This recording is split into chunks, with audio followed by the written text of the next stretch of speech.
Time చూస్తే 10:30, ఇంట్లో చూస్తే అందరు పడుకొని ఉన్నారు. తినడానికి ఏం లేదు.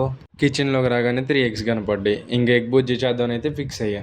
ఇంకా 2 ఆనియన్స్, 2 మిర్చి, 1 టమాటా నీట్గా వాష్ చేసుకొని అయితే కట్ చేసుకోవడం స్టార్ట్ చేశా.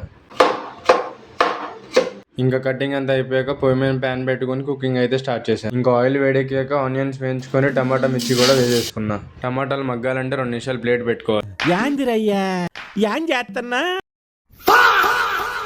వంట చేసేటప్పుడు హెచ్చులు చేస్తూ ఉంటే అలా కాలుతూ ఉంటాయి. లోపు టమాటా కూడా మగ్గాయి. అందులోకి 3 ఎగ్స్ బ్రేక్ చేసుకొని తోడ కారం, పసుపు, ఉప్పు, గరం మసాలా మసాలాలన్నీ డాలిన తర్వాత వేసుకున్న తర్వాత ఎగ్కి పట్టేలాగా తిప్పుకొని సర్వ్ చేసుకోవడమే. ఇప్పుడు మనం ఇంట్లో ఎవరికి తెలియకుండా చేసుకునే ఎగ్ బుజ్జి రెడీ.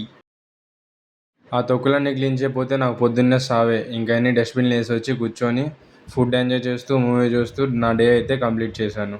ఇంకా మన ఛానల్ని ఎవరైతే కొత్తగా చూస్తున్నారో లైక్, షేర్ అండ్ సబ్స్క్రైబ్ మాత్రం మర్చిపోకండి. ఇన్స్టా, ఫేస్బుక్లో చూసేవాళ్ళు ఫాలో అవ్వండి.